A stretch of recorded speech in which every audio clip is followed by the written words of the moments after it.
The old man was already crying when he reached the bank counter. Not the quiet kind of crying that people try to hide behind a lowered head. His hands were trembling. His breathing was uneven. And when the young woman behind him noticed the way he kept staring toward the bank entrance, she realized he wasn't waiting for money. He was waiting for someone. Then he turned toward her, a stranger he had never seen before, and whispered the strangest request she had ever heard. "Can you pretend to be my granddaughter for 5 minutes?" She almost laughed because she thought he was confused. But then she saw the fear in his eyes.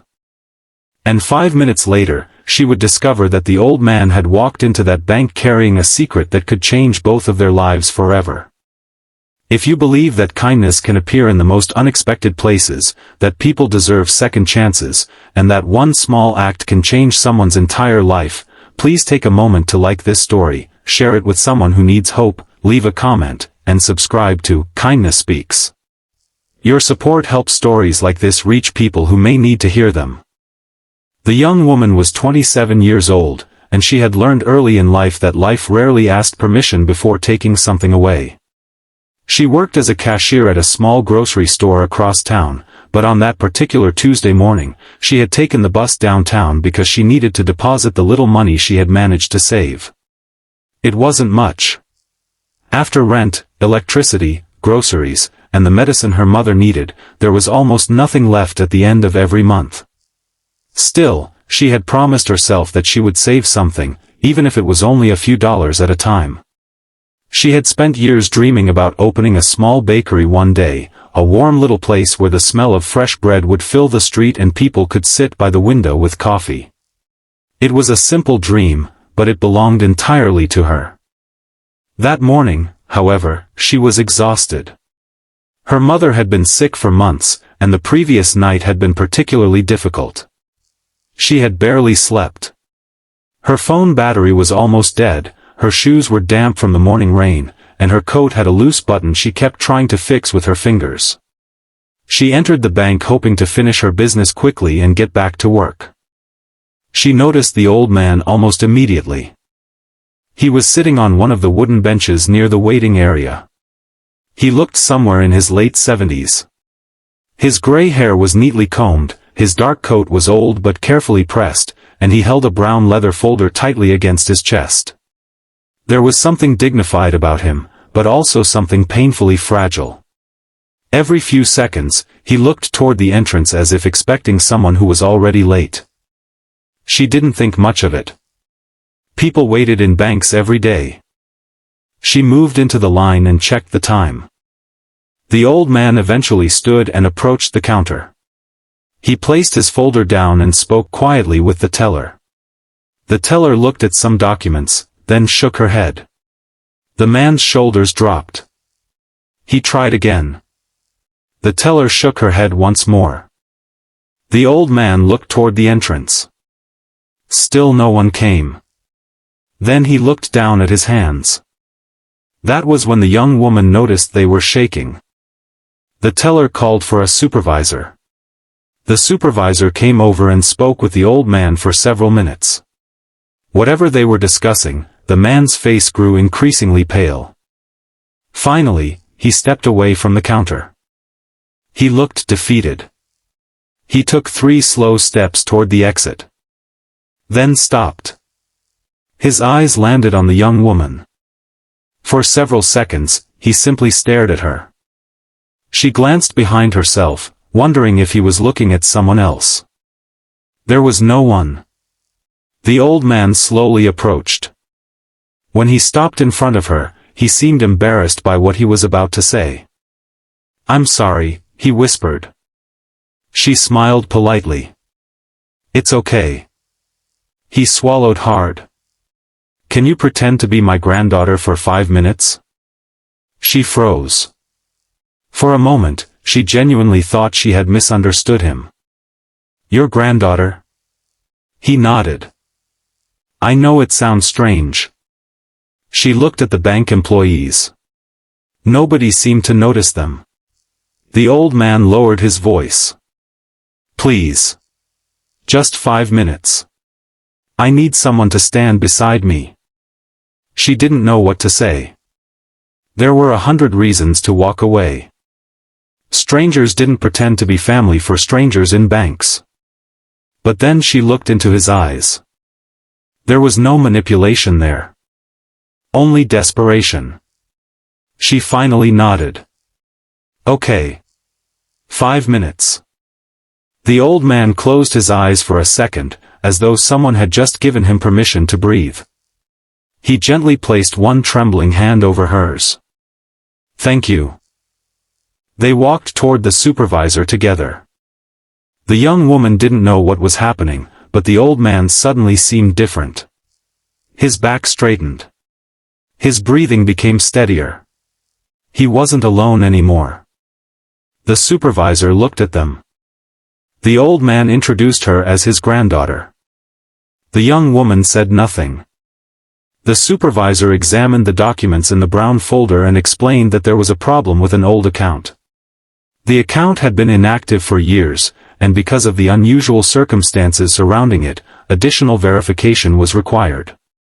The old man nodded. Then he quietly said that his granddaughter had come with him because he didn't want to handle the matter alone.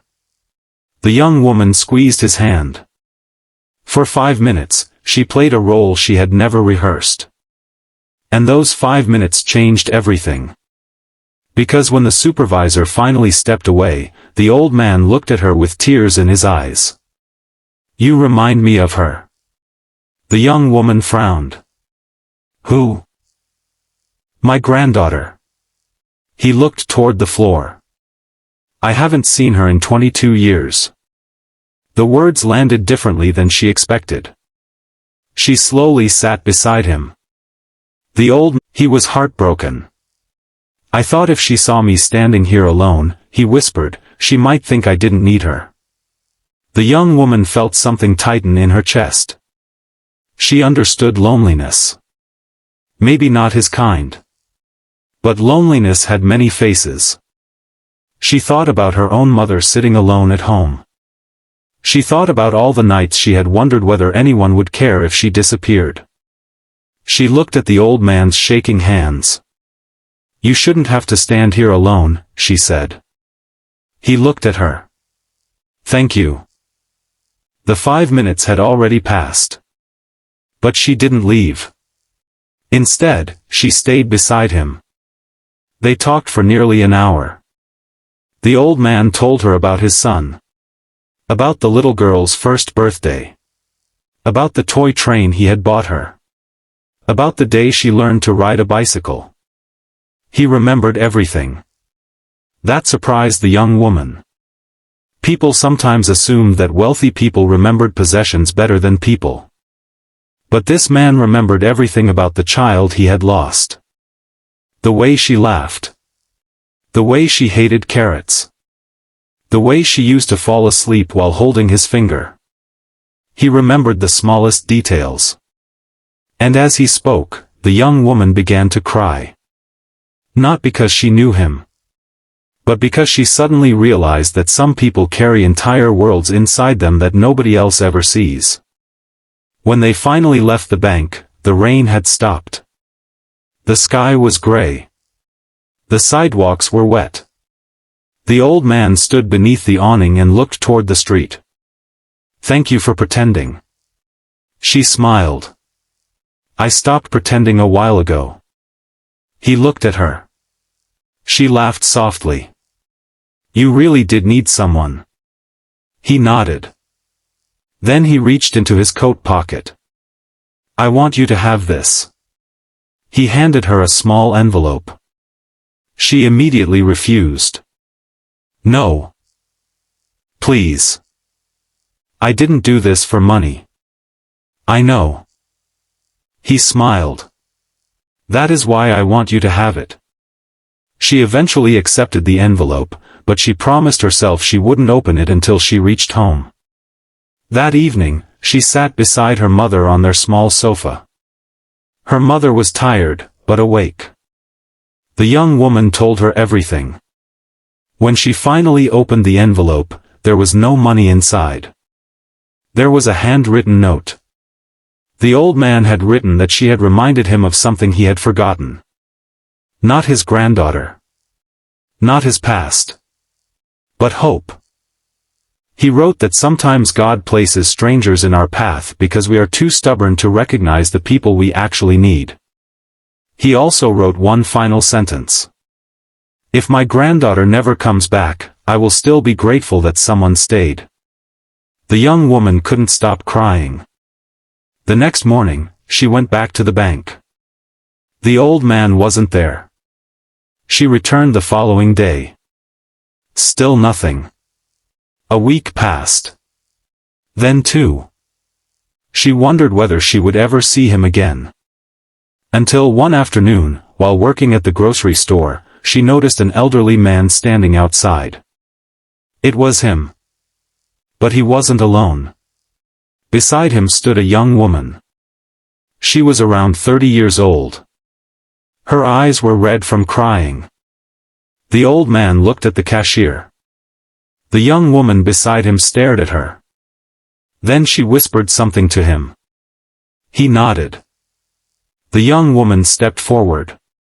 I was supposed to meet him at the bank that day. The cashier's heart began to pound. I got scared, the young woman continued. I waited outside. I saw him through the glass. Then I saw you standing beside him. She wiped away a tear. I thought you were his granddaughter.